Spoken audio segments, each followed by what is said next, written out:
Welcome to Upskill Reskill 2023. My name is Anthony Tormey, and I am the founder and CEO of Leader Development Institute. Leader Development Institute, we're an international company where our goal is to train, educate, and inspire our audiences. And I'd like to welcome you here today to work with you is killing me, dealing with difficult people. Now, this is a fun topic to have a conversation about because we can all relate to that difficult person. But the truth of the matter is, ladies and gentlemen, it's not so much that people are difficult as much as they are just different.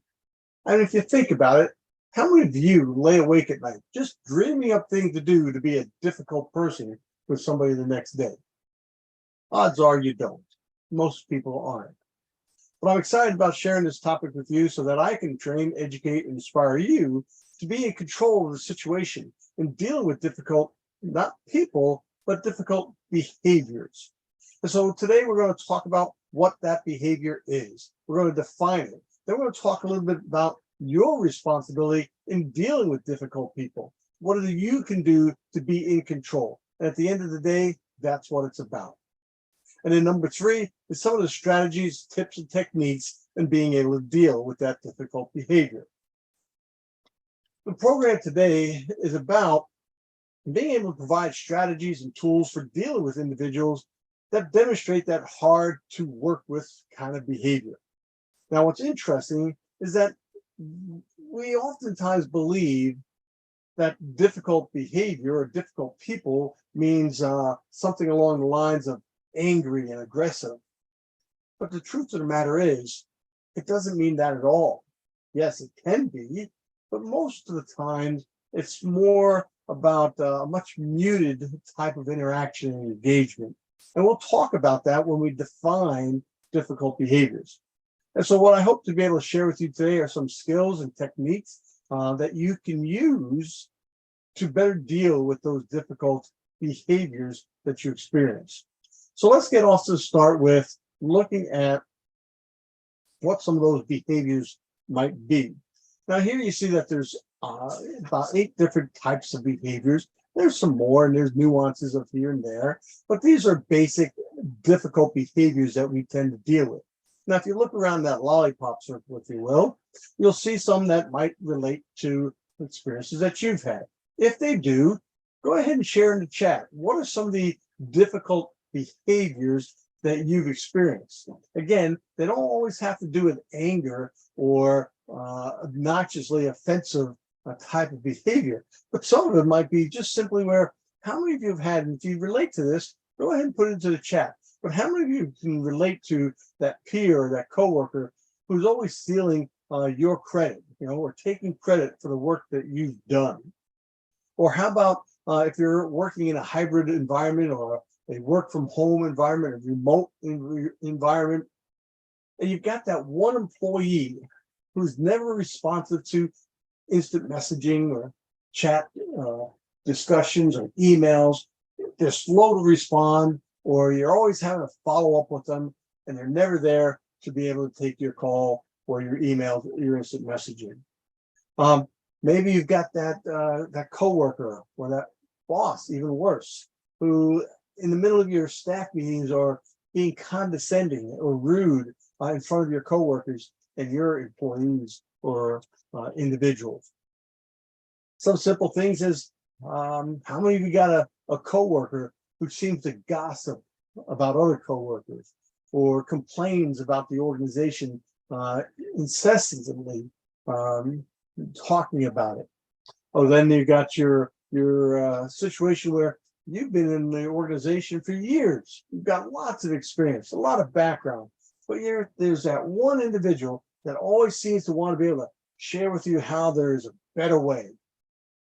And 9 times out of 10, that better way, of course, is their way. So let's talk a little bit about what do these behaviors look like and why are these behaviors the way they are. And so we define difficult behaviors in 2 primary categories. The first is the behavior. The second is the personality. What I want to emphasize here is that the difficult things that you're dealing with is not the person as much as their behavior. It's not their personality, it's but how they are expressing themselves. And so when we look at behavior, 85% of the time, that behavior that we're experiencing is typically the result of perhaps a disagreement, maybe a misunderstanding, or a different perception of what was going on or what is going on. Whereas only 15% of that, only 15% is rude, obnoxious, condescending type of inappropriate behavior. So if you can focus on the behavior, we can work on dealing with that. But then there's the other part of the personality or the person, which is the personality. And that's background, experiences, our upbringing, things that just make up who we are. And we'll talk a little bit about some of those assessments, personality assessments that define us and others in the way we behave. And so when it comes to personality, 85% of the time, you know what? It is what it is. Acknowledge it for what that is. Whereas only 15% is a real concern. The individual that puts fun in dysfunctional, okay? So how do we come to about that? How do we acknowledge the fact that we have different personalities? You do, I do, we all do. But what are some of the causes of those behaviors? So when you look at the individual that you're dealing with, or the difficult behavior that you're dealing with, a lot of times that's being portrayed to you as a result of a lack of trust. Not that you're not trustworthy, it's just that they have internal incapability of trusting you, or perhaps others, for whatever reason that might be. It could be often based on stereotypes. Now, I'm not always talking about race, religion, sexual orientation, or gender, or any of that nature, age. I'm not talking about those type of stereotypes. They do exist, of course, and those can be the cause for difficult behavior, those type of stereotypes. But the ones that I'm really referring to are the more nuanced ones that we create with people based on their occupation, or based on our experiences with them, or based on the job that they hold, or the role that they have. And so sometimes we experience leaders with a stereotype, or we stereotype engineers, or lawyers, or other individuals as being a certain type of person, and how we tend to deal with them. And oftentimes that's based on past experiences. Some of the difficult behaviors caused by individual goals, objectives, or expectations, those that are different than what yours are. And when they're different, they rub us the wrong way. They annoy us. Emotions is a significant part of difficult behavior.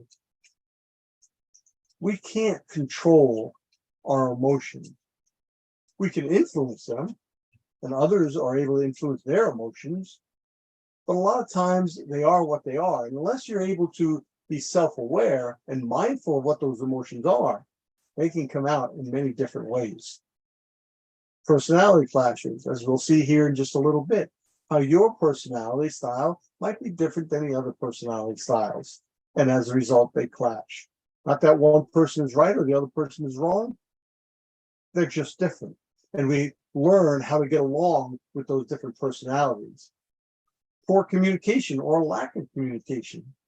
A lot of times, and I'm not talking about language in terms of, German, French, English, or even American English and British English.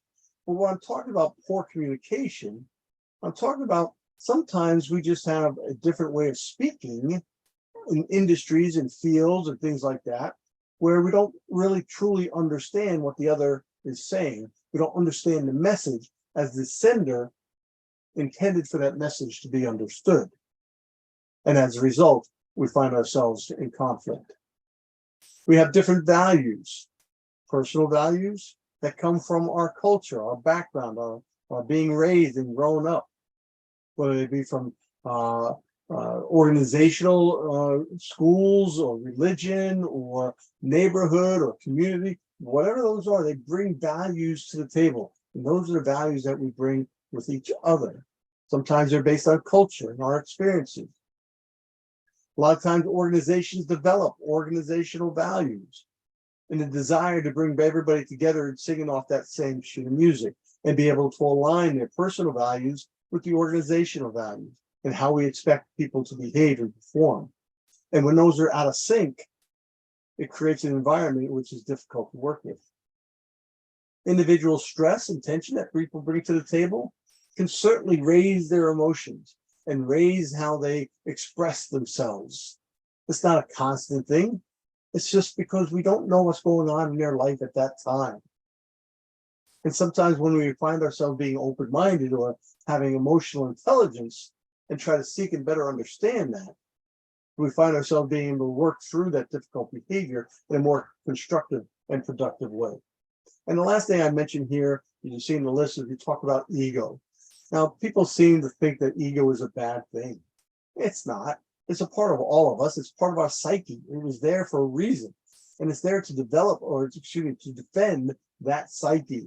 And so when we find our psyche is being attacked for whatever reason, our ego kicks in, and it's the I've always got to be right syndrome, or I'm going to push back, or I'm going to defend myself.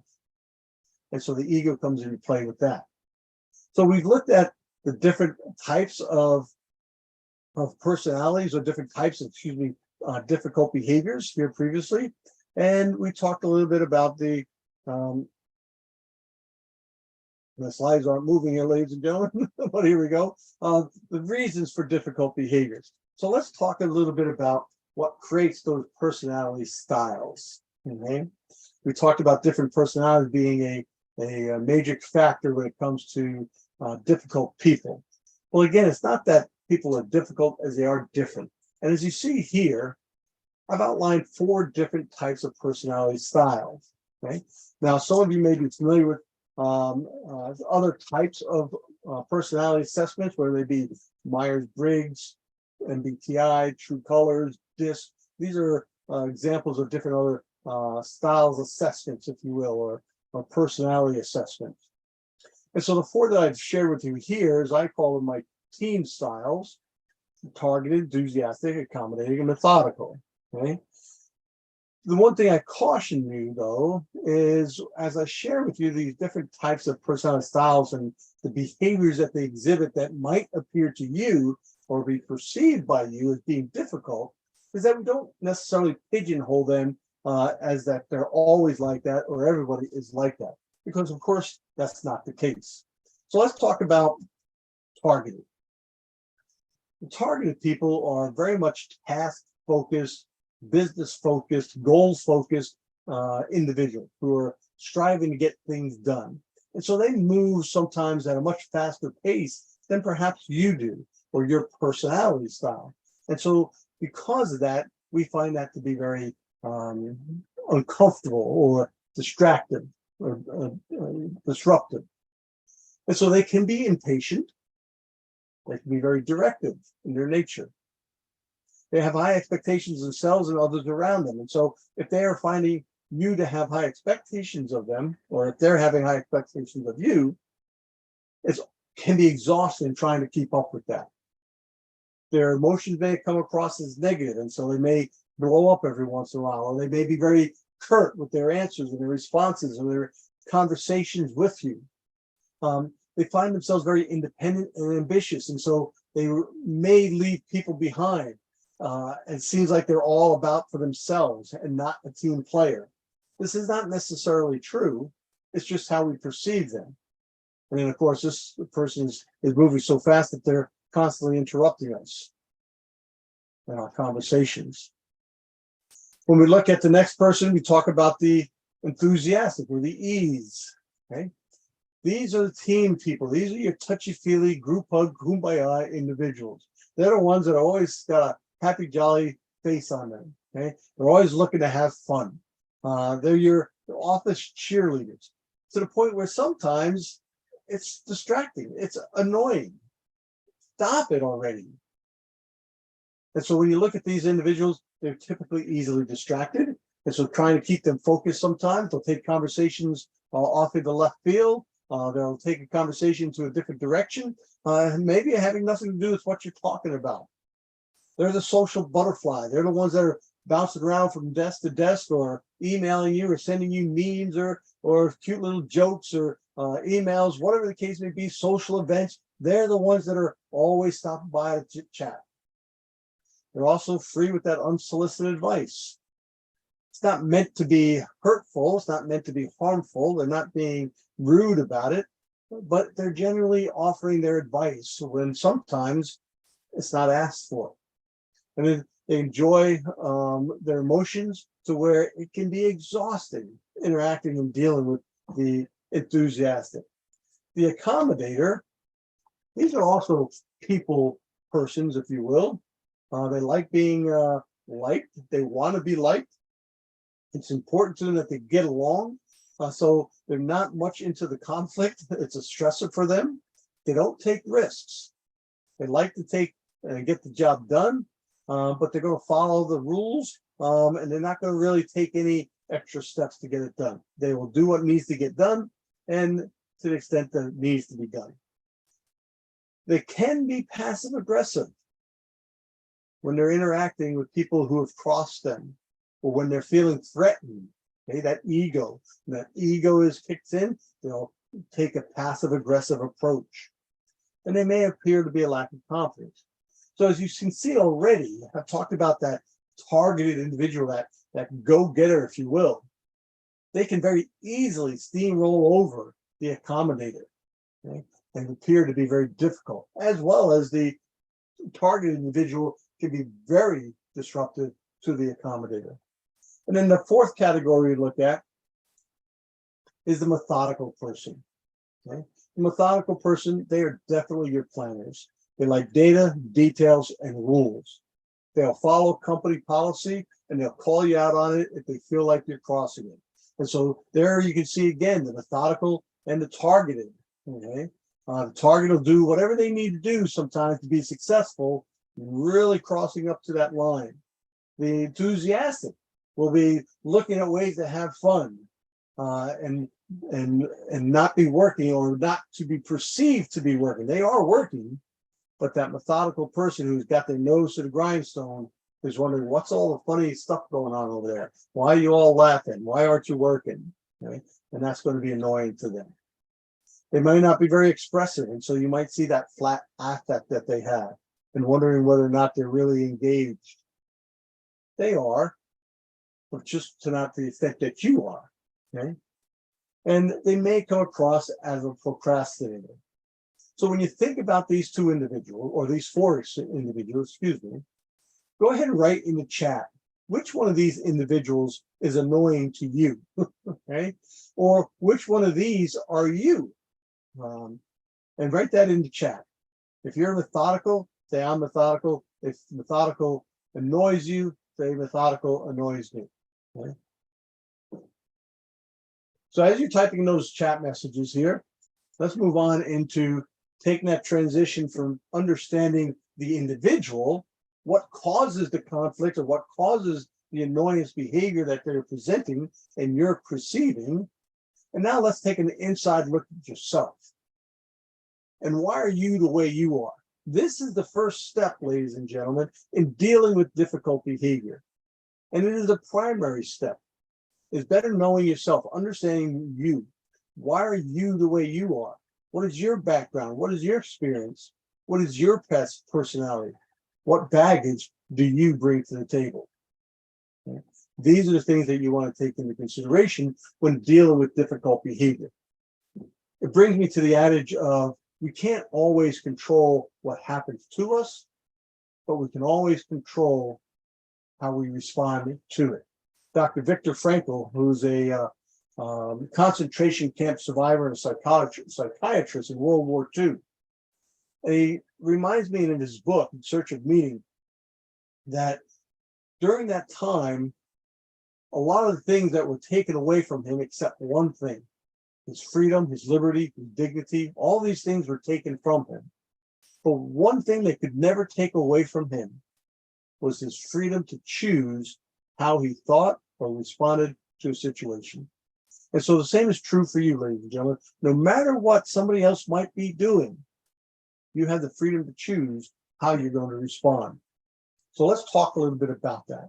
How do you get to that point? One of the first things I encourage you to do is first and foremost, identify what is it that annoys you. Is it that somebody's late? Is it that somebody is being offensive? Is that there's somebody that is taking credit for your work? Is it somebody that's playing music in the background? Is it somebody that's not replying to your instant messaging? What is it that annoys you? And then understand the emotion that you're experiencing as a result of that. Makes you angry, disappointed, frustrated, anxious, disappointed. What is the emotion that you're feeling? And then why is this annoying to you? Once you're being able to explain or identify these three things, then we can start to address it. Then we can start to fix it. But we have to know thyself. We have to know ourselves in order to better understand how others are behaving and performing and how we're going to respond to them. So here's what I'd like for you to do in just a few moments. Okay. While we're here, take a moment and think about a situation in the recent past. Right? Think about a situation in the recent past and what are your thoughts relevant to that situation? What are your thoughts? What are you thinking about? Don't talk about your emotions. Don't talk about what you're feeling. What are you thinking about it? Once you've identified your thoughts about that behavior, that person, that situation, that experience, then think about how does it make you feel? What are the emotions that you're having as a result of that?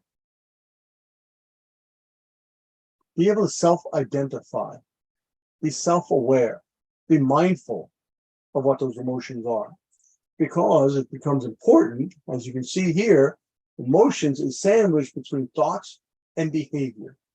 I said before, you can't change your emotions.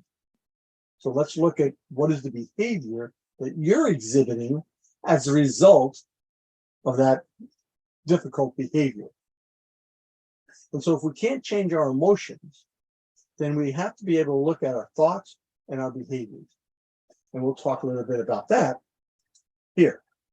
So the first thing that you want to do is be able to pause that emotional overload. Whatever those emotions that you're having, be mindful of them and recognize them for what they are.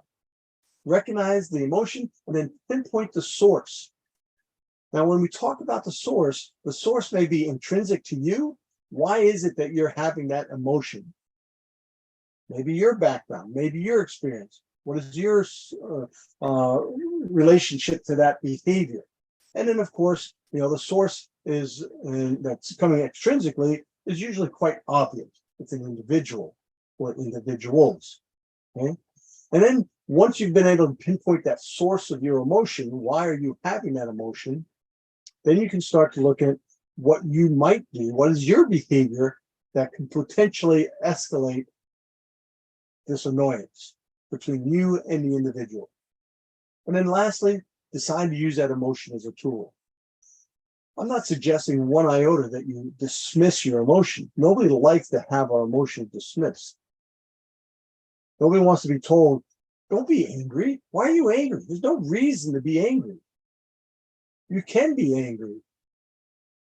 Oftentimes when I find myself having an emotion, I just literally share that emotion with somebody that is the source of that. Just recently, I was working with a retailer that was providing me some services, and they were violating the agreement of that customer-supplier relationship, and it was really irritating, only to the fact that I also found that they lied to me, and I was angry. And when I talked to the person, first off, the individual that I initially talked to, or the person I was talking to, isn't necessarily the source of that anger. They represent the organization, so they become my target, but I don't have to be humiliating. I don't have to use foul language. I don't have to raise my voice, but I can make it very clear. Let me share with you something today. When this happened, it makes me feel disrespected, and I become angry as a result of that. And I want to share with you what's going on here as to why I feel angry. And so I can be very stern, very straightforward with them, without having to be rude, obnoxious, or offensive. Okay. And so I use that emotion as a tool. The big thing here, and one of the key aspects of this whole emotional aspect here, as I said, it's a sandwich. And so if you can change the way you think, the conversation of the mind, you can change that, you will change the way you feel. When you change the way you feel, you will change the way you act, your behaviors. Okay? And so practice this, have that conversation of the mind. I mean, if I ask you the question, how many of you talk to yourselves? Rhetorical question. Of course, we all do. The next question is, how many of you answer yourselves? Again, not unusual. We all answer ourselves. Okay? That's what I call the language of the mind, or the conversation of the mind. Have that conversation with yourself and be thoughtful about that process. So here are some of the things you can do to have that conversation. I'm not going to go through the list. I'll give you a few moments here if you want to kind of read through some of those. I'll also post these in the chat, so if you want to make a copy of them, you're certainly welcome to do so. Okay? But some things, like, you don't have to sweat the small stuff. These are things that you'll say to yourself. Who will remember or even care a day, a week, or a month from now if we still go through with this? I need to be true to myself and my own values, and recognize that you are a worthy person. There's no reason why you should be offended by, allow somebody to offend you with verbiage, with shaming, with insults, with inappropriate behavior that is not just annoying, but disrespectful. Okay? So practice that conversation of the mind. Give you a few moments to look at that. If you have any questions, certainly share them in the chat as well. So here's what a visual depiction of that looks like. In the top row there, we have a stimulus, an annoying behavior, and typically we have an immediate response, a knee-jerk reaction, if you will, which only causes it to spiral out of control, go down the rabbit hole, or just continue to escalate the situation. What I propose to you is that when the stimulus occurs, that you take a moment. It doesn't have to be a long moment. It doesn't have to be 15 seconds or a minute. It can just be a moment of thought process about what you're going to do next. What are you going to say? And then respond. And so in the top row, it's being reactive. In the next row, it's about being proactive. But let's take it a step further. Okay? And before the stimulus even occurs, I encourage you to get into the habit of being reflective and reflecting on your behaviors and your actions. And they can be done two ways. One, on a consistent, regular basis as part of your well-being, and another is a situationally dependent, in that you know something is happening, or you know you got a certain person in your life. Have that time to reflect, have that time to be introspective, and think about what happens when that stimulus occurs, so that the thought in between the stimulus and the response has already occurred. And so the acronym, or the formula that you see down there below is just simply the stimulus plus your response will equal the outcome. So here are some tips for dealing with that unreasonable behavior. Some of them are relatively straightforward, but some of them take a little bit of practice. Okay? First, separate out the behavior from that of the personality. Behavior is the thing that you want to address. Let go of the personality. Don't shame them. There's no reason to insult them. No need to throw additional jabs at their personality. Stick with the facts of what the actual behavior is. Okay? And if it is the behavior, and you're going to talk about it, take into consideration these three things. Again, I talk about script, practice, do, or reflect, think about what you're going to say, practice it, and then have that conversation. Okay? Always keep your cool, walk the high road, if you will. Never allow yourself to get out of control, and never allow yourself to escalate it with the volume of your voice. Keep the tone of your voice and the volume of your voice under control. Be proactive instead of reactive. We've talked about that. Reduce contempt. Reducing contempt is when we go into a situation in which we're dealing with somebody who we feel is unreasonable or difficult. we already have a sense of contempt for them. If you can remove that contempt, it'll open up the door for communication, more productive and effective communication. Stop the eye roll, stop the arm crossing, stop the exhaustive sigh, okay? Reduce that contempt and open up your mind to the conversation. And in order to do that, you're going to have to listen. Right? Listen, listen, listen. Hearing somebody is physiological. Listening to somebody, you can be able to validate or acknowledge exactly what it is that they're doing or what they've said. And you can't do that until they go, yes, that's exactly what I mean. Doesn't mean that you agree with them. You don't have to agree with them. But they want to be valued or be validated. And then look for those win-win situations. So here's the piece that I want to leave you with. Right? No matter what the situation you have in life, whether it be a difficult person or any other decision that you're having to make, exercise integrity at the moment of choice. Ask yourself, will my response to this situation move me closer to my values, or will it move me farther away? If you're able to do that, you'll have significant success in making those right decisions. Ladies and gentlemen, it's certainly been my pleasure to have this opportunity with you today and to speak with you on working with you is killing me, dealing with difficult people. If you like this and you'd like to attend one of our all-day seminars on this very topic, get more into the details of what you can do in dealing with difficult people, join us on 7th February of this year in the U.S. Eastern Standard Time from 10 a.m. to 5 p.m. If you're outside the United States, 3 p.m., 10 p.m. Greenwich Mean Time, GMT. Okay? We'd love to have you join us. If this time does not work for you, go ahead and share in the chat that you're interested, but you're looking to attend it in a time frame or a time zone that's relevant to you. And if we have enough people from that time zone, we'll be more than happy to conduct another event for you folks. If you register in the next 24 hours, we'll give you the conference special. I'll reduce the rate from $225 to $199. If you have 3 or more people that want to attend, it's only $163 per person. You can scan the code here, or you can visit us at ldiworld.com. Ladies and gentlemen, God bless and Godspeed.